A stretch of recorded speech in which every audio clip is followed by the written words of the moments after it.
ازيكم يا جماعة عاملين ايه؟ يا رب تكونوا بخير. معكم محمد ياسر من قناة مويا ستوديو. درس النهاردة هنعرف ازاي نستخدم الباس بلور ان احنا نعمل بيها اشكال او نوظفها في التصميم بتاعنا بشكل احترافي علشان نطلع بيها او منها نتائج مرضية. هنعمل بوستر ديزاين لمايكل جوردن، وعشان ما اطولش عليكم خلونا مع بعض نبدأ نشوف الدرس الجديد. يلا بينا. طبعا الأول هننزل بالصورة بتاعتنا ونعمل لها convert smart object. بعد كده كنترول دي عشان نعمل منها نسخة دوبليكيت. نطلع على فلتر بلور جاليري باس بلور، نشيل طبعا edit بلور شيبس هنستخدمها بعدين، ونتحرك كده بالسهم زي ما احنا شايفين. نظبط البلور بتاعنا والحركة بتاعت البلوري،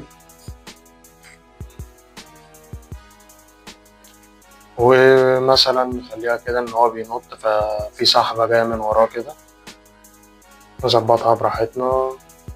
حلوة أوي.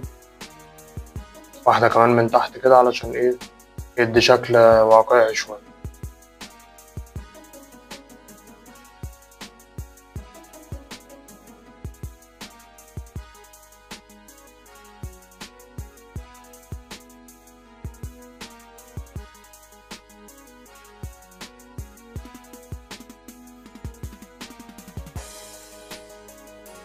وبعدها ندوس انتر او اوكي، وناخد نسخة من الأصل اللي كانت تحت تاني ونطلعها فوق، ونعمل تاني باس بلور من البلور جاليري في الفلترز، ونظبط برضو نعمل كده حركة كمان. بس طبعا هنا هنخليها سبيد عالي قوي، ونخليها شكلها فيها ديستورشن كده أعلى، اللي هو يعني مشدودة أو ممطوطة شوية ستريتشد.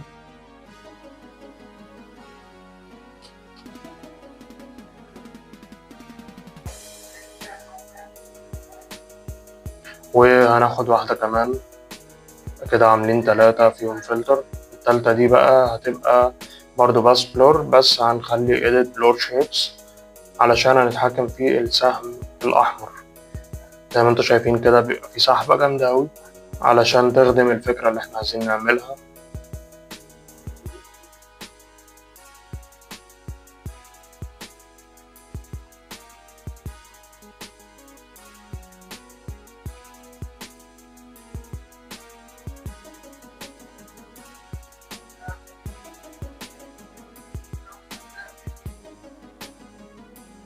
كده استخدمنا السهمين الحمر بتوع ال edit blur shapes.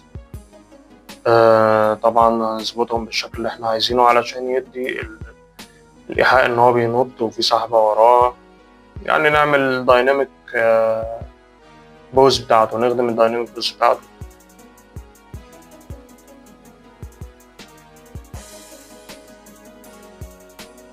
وهنجيب برضو بقى نسخة رابعة، بس دي مش هنعمل عليها الإيديت، احنا هنعمل لها ماسك ونسحبها كده بالجريدينت، إن هو عشان يبقى فيه جزء واضح وجزء مخفي ليه علاقة بالبلور. ونحط كل الباس بلور لايرز بتاعتنا في جروب، كنترول جي، ونعمل اد لاير جريدينت ماب، ونعمل ما بينها وما بين الجروب الت وكليك علشان تعمل كليبنج.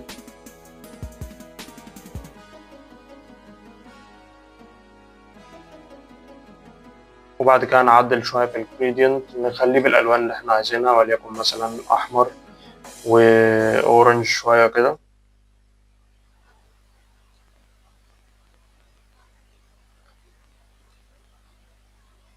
بعد كده ندوس كنترول الت وشيفت ومعاهم اي علشان ياخد كل اللايرز اللي تحت دي، يعمل منها صورة جديدة، لاير جديد بس كأنه صورة واحدة، عشان نقدر ندخل مقامة فلتر الكاميرا رو فلتر ونعدل شوية في الألوان.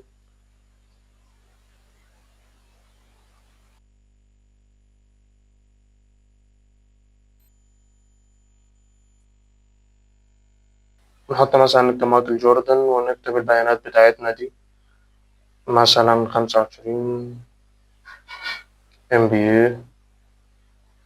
نحط رقم البلاير 23.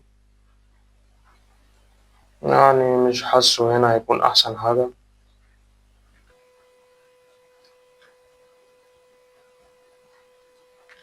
خلونا نجرب تاني كده سريعا. بس نخلي النمبر فوق على الشمال عشان هنا مش حابه قوي مثلا. وبكده نكون خلصنا حلقتنا. لو عجبتكم ما تنسوش تعملوا لايك وشير وسبسكرايب وتفعلوا زر الجرس واستنونا في حلقة جديدة. سلام.